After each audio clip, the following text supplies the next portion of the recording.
नमस्कारः। लेक्सिकोग्राफी कोश निर्माण प्रक्रिया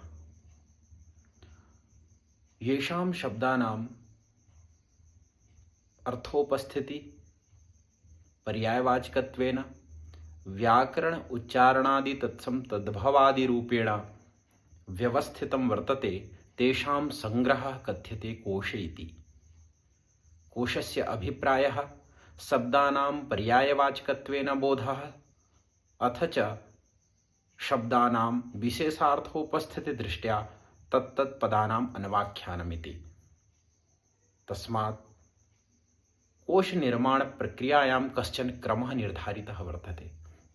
स च क्रमः अस्माभिः ज्ञातव्यः।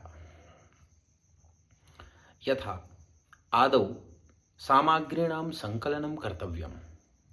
संकलने सति तत्र तत्तत्पदानां पुराणादिग्रन्थेषु वेदादिषु ग्रन्थेषु यत्र कुत्रचिदपि लिखितं तेषां सर्वेषां पुराणादि ग्रन्थस्थशब्दानां संग्रहः कर्तव्यः।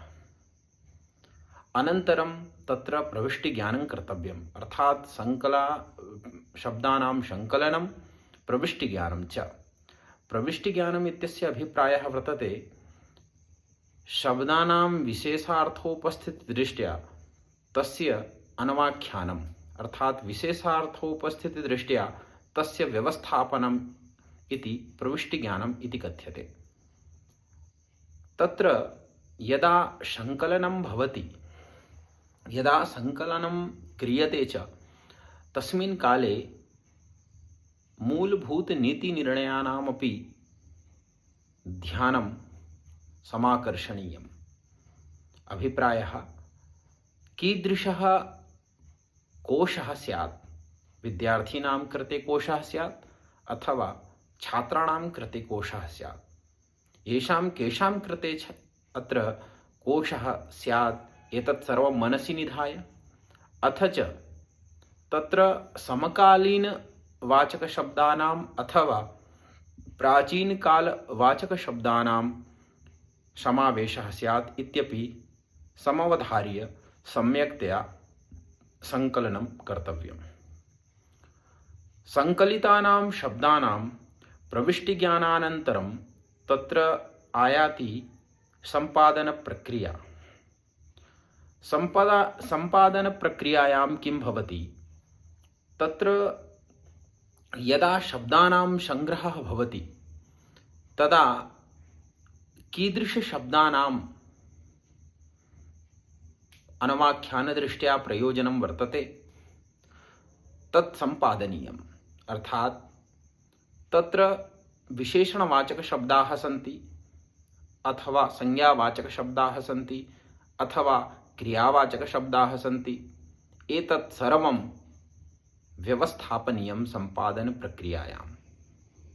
इतोपि तत्र अकारादिषु क्रमेषु निर्धारणमपि कर्तव्यम्।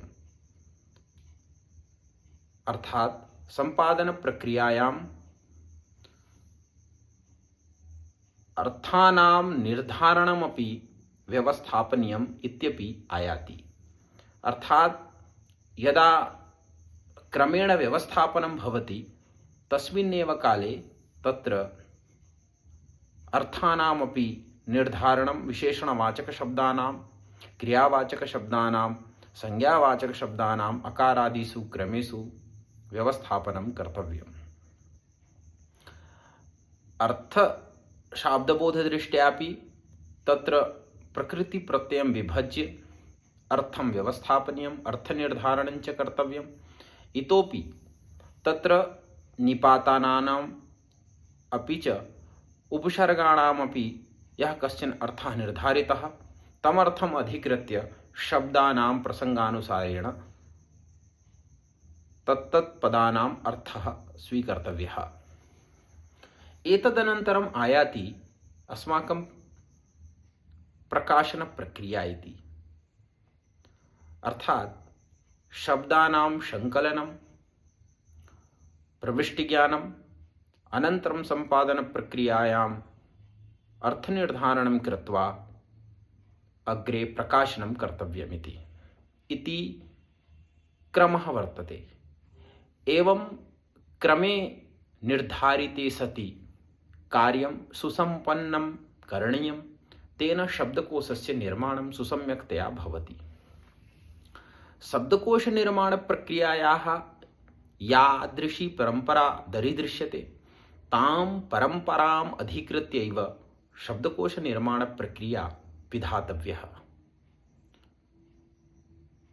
अर्थात् यः कश्चन शब्दः यमर्थं निश्चित्य वदति तमर्थम् अधिकृत्य परम्परादृष्ट्या आदौ यः अर्थः सुनिश्चितः सः अर्थः पारम्परिकरूपेण कश्चित् नूतनम् अर्थं व्यवस्थापयति।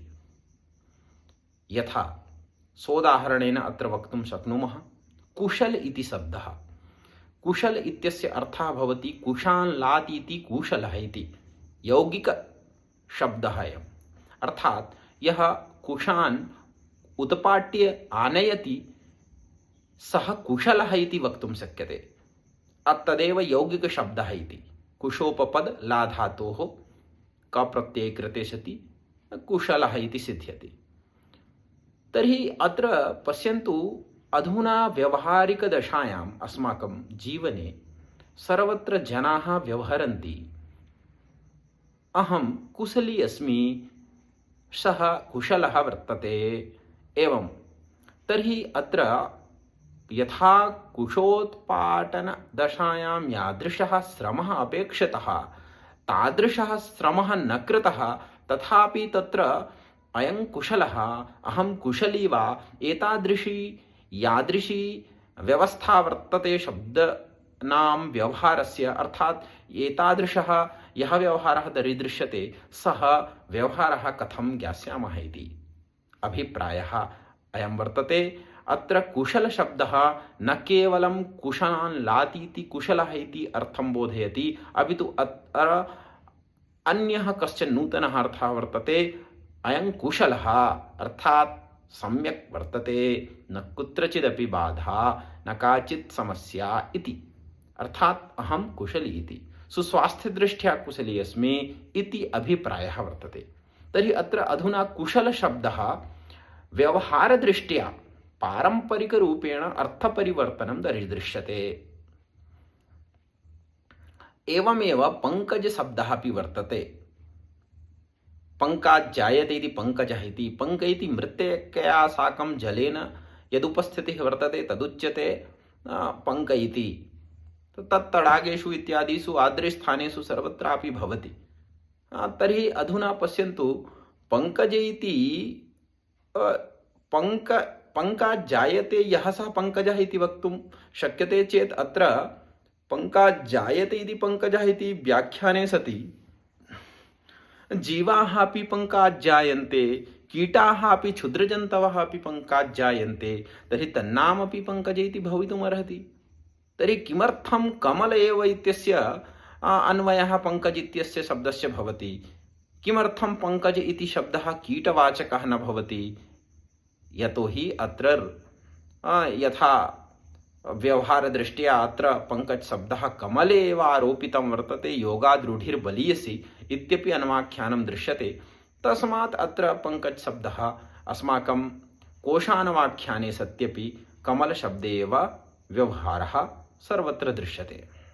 तथैव प्रवीणशब्दः अपि वर्तते। प्रवीणशब्दः इत्यत्र प्रौपसर्गात् वीणा इति वर्तते। ततः अपि अत्र अप्रवीण इत्यस्य व्यवहारः यः प्रकर्षेण वीणां वादयति वा, यः प्रकर्षेण सम्यक्तया वीणां चालयति वादयति वा, सः प्रवीणः इति कश्चन अभिप्रायः वर्तते प्रवीणशब्दस्य। अर्थात् वीणावादने यादृशः श्रमः अपेक्षितः सः श्रमः तत्र भवति चेत् तत् नाम प्रवीण इति वक्तुं शक्यते। किन्तु अधुना प्रवीणशब्दः दक्षः इति कस्मिंश्चित् अत्र अर्थे अत्र समारोपितः वर्तते। तर्हि प्रवीणशब्दः अत्र वर्तते। यः प्रवीणशब्दः सः प्रवीणशब्दः तु अधुना दक्षवाचकः। अर्थात अत्र अर्थविभेदः दृश्यते। परंपरया यज्ञानं प्राप्तं यदर्थः यत्र उपस्थापयति तदर्थं विहाय अधुना व्यवहारदृष्ट्या अन्वाख्यानम् अत्र परिवर्तयति। तस्मात् अत्र वक्तुं शक्यते अत्र कोशनिर्माणस्य अपेक्षा वर्तते अस्माकं व्यवहारिकजीवने शब्दाः यथा यद् अर्थं वदति पारम्परिकदृष्ट्या तदर्थम् अत्र अधुना व्यवस्थापयति तत्सर्वं समीचीनं व्यवस्थापनाय अत्र एवं करणीयमिति। इतोपि अत्र कोशनिर्माणप्रक्रियायाः अधुना कालः अस्माकम् आधुनिकजीवने अति महती आवश्यकता वर्तते, अति आवश्यकता च द्योतते। तस्मात् कोशनिर्माणप्रक्रियायाः यः क्रमः वर्तते तं क्रमम् अधिकृत्य अत्र व्याख्यानम् अथ च कार्यं कर्तव्यमिति। धन्यवादाः।